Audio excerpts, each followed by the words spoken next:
I'm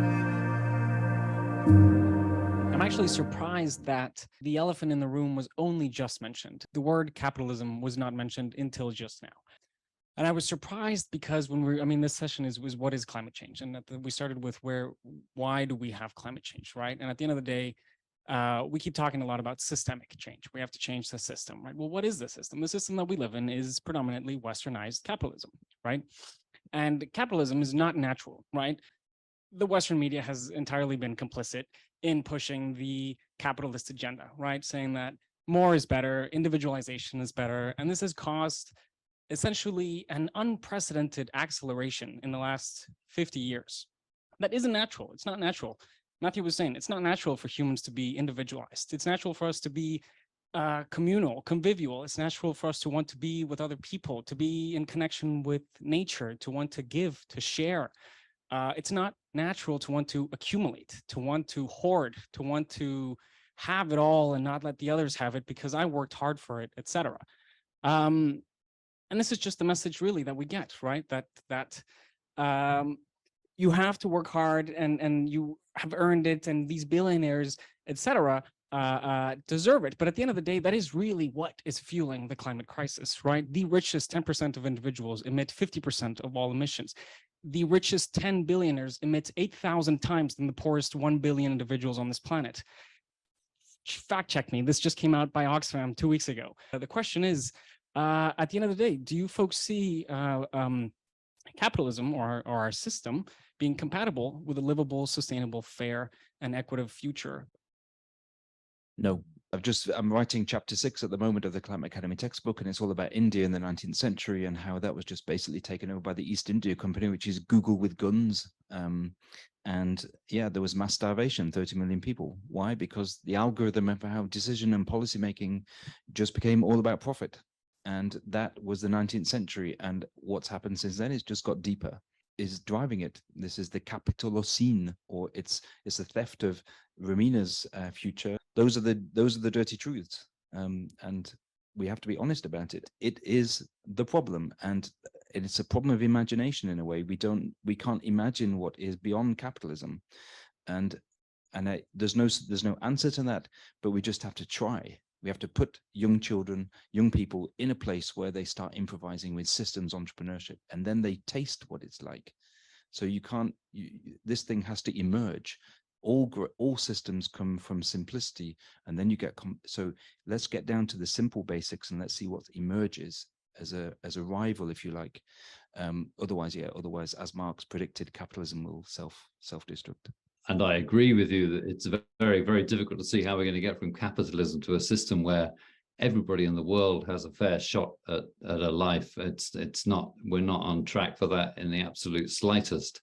But media are not activists either, are we? I mean, we're also reporting on what people say. I mean, Joe Biden, look at what his policies are. He says when he thinks of green growth, he hears the words jobs, jobs, jobs, and that the world is not going to have to reduce their economic well-being, that there could be a rising tide for everybody.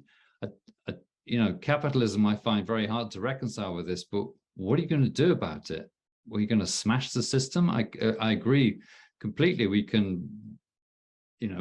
need to change the way the world works to give developing countries a fair shot at this. And I don't think that the media are complicit in creating a false narrative about this, making out like we still have time to solve this crisis. I think it's more governments that are doing that. I have the headline statements from the IPCC, the UN panel of climate experts, which is of course approved by governments, which starts off saying that there is unequivocal, beyond a shadow of doubt, evidence that we're heating the planet. But halfway down it does say global warming of 1.5 and 2 degrees will be exceeded during the 21st century unless deep reductions in carbon dioxide and other greenhouse gas emissions occur in the coming decades.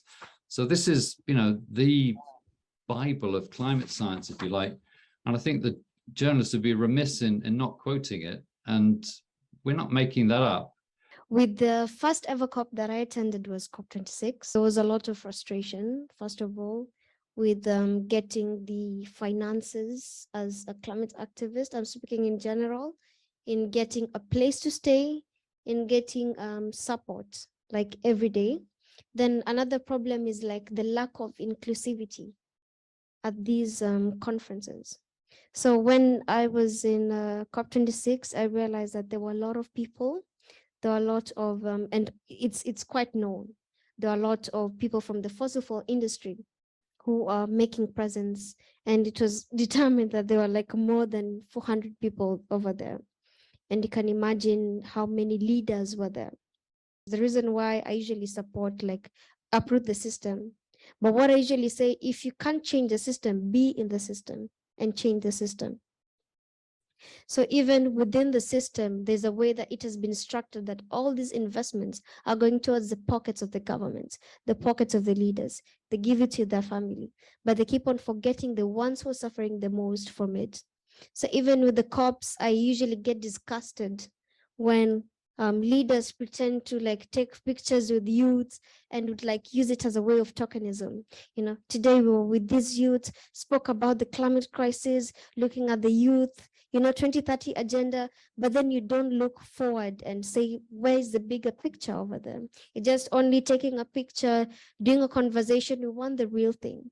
Even with the Children Youth Pavilion, which is the first ever Children Youth Pavilion, it was amazing that was there, but there are a lot of stranded youths and children who are just there. They're just sitting there doing nothing. So even with me, I was really disappointed that yes, there are some who've been privileged to come over here and fight for change, but why are they stagnant? Why are there no involvement?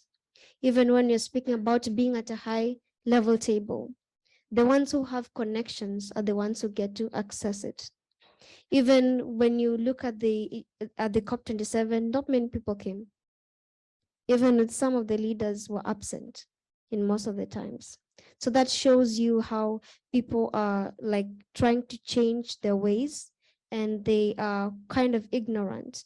Even, I mean, with the COP28, the president of the COP28 is one of the hugest funder of some fossil fuel companies, which is quite sad because you're fighting fossil fuel, but he's there.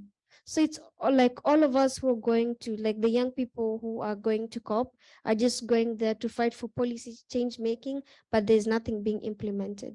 It's like all of us are like water, and the leaders, the government are these the sponge. So we're being sucked in. In the past decade, we've seen a lot of companies say that they're going green or that they're carbon neutral. What exactly do those statements mean? And are they just smoke and mirrors and posturing? And are those statements something that's actually feasible? For example, I think it was John Oliver did an episode about those companies saying how dishonest that is and how misleading that is for the public. I think there's a million ways in which capitalism or corporations have of dodging the problem and getting around it. BP invented the notion of the individual carbon footprint. The whole notion of like carbon neutrality by 2050. Well, why 2050? Put it on the carbon budget. That's what you have to do. I mean, don't invent a date from nowhere.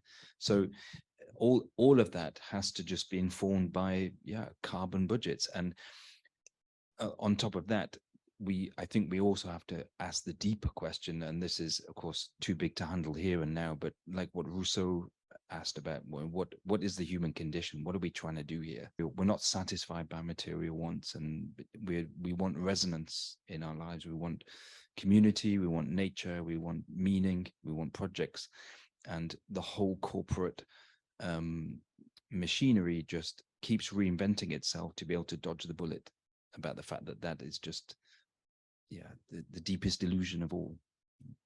Well, actually, the greenwashing scheme from these big companies is becoming more advanced, that they're even luring climate change activists and environmentalists to be part of, their adverts and be like, this is what they are achieving and this is what they want to achieve in the next couple of years.